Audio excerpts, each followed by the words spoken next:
Olá, nós vamos falar sobre posições. O conceito de posições, no sentido em que ele é usado na gaita, é típico só desse instrumento. A posição é a relação da tonalidade da gaita com a tonalidade da música. Ou seja, é a relação da tonalidade da gaita com o tom que ela vai soar. As posições mais usadas são a primeira, a segunda e a terceira. Tocar em primeira posição significa tocar no próprio tom da gaita, ou seja, se uma gaita é em dó, ela toca em dó. Segunda posição é a mesma coisa que tocar numa gaita em dó, tocar em sol. Terceira posição, numa gaita em dó, é o mesmo que tocar em ré. Para entender exatamente o conceito das posições, é preciso entender alguns conceitos musicais antes. As gaitas, elas são feitas em várias tonalidades, né?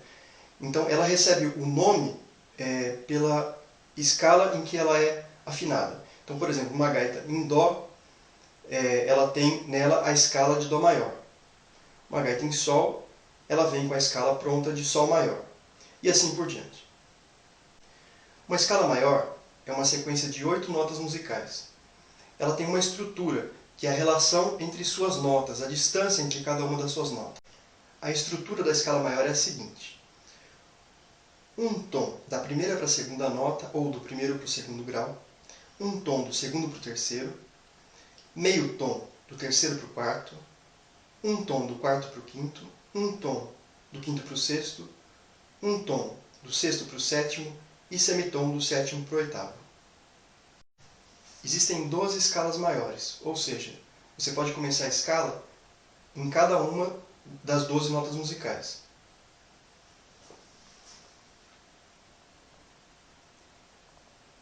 Todas elas têm a mesma relação de intervalos, têm a mesma estrutura.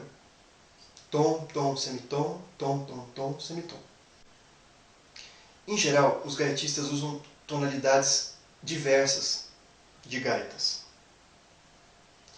E como elas são diferentes em termos de notas, é difícil conhecer todas as notas em cada uma das gaitas. Sendo assim, já que a disposição de intervalos na escala maior é sempre igual, e as gaitas possuem os mesmos graus nos mesmos locais, por exemplo, toda gaita tem um soprado primeiro grau e o segundo grau aspirado, no orifício 2, terceiro grau soprado e quinto grau aspirado, e assim por diante. Então, para generalizar a digitação na gaita, ou seja, para você saber a localização das notas de uma escala sem saber as notas exatamente, você usa o conceito de posições. Isso significa que numa escala que você venha usar numa música, você vai precisar saber o caminho que você faz na gaita, não exatamente as notas. Vamos ver um exemplo bem típico, a escala blues. Quando ela é tocada em segunda posição, ela vai aparecer nos seguintes locais da gaita, ou seja, a digitação dela vai ser a seguinte.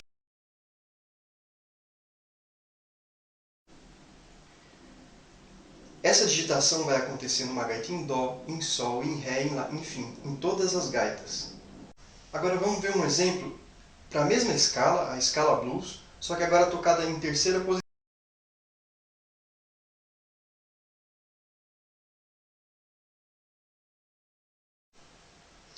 Portanto, pensar em posições pode ser útil para localizar as notas da gaita, sem você saber exatamente que notas são essas. Você precisa saber então o tom da música, ter claro que escala que você vai usar e conhecer a digitação dessa escala.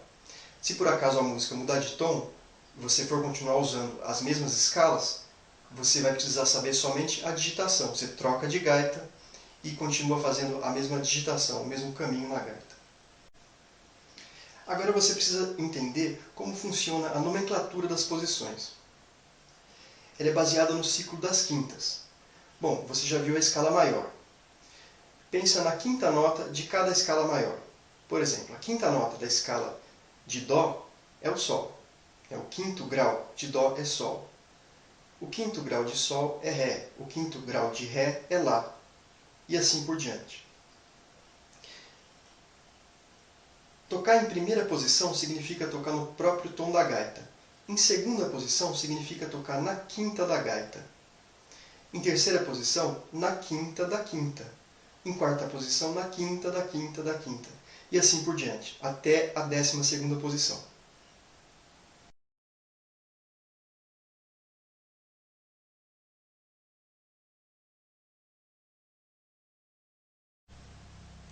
Em músicas que modulam, que mudam de tom, ou que têm tonalidades secundárias, o conceito se torna muito limitado, pois a posição não descreve a escala que você vai usar.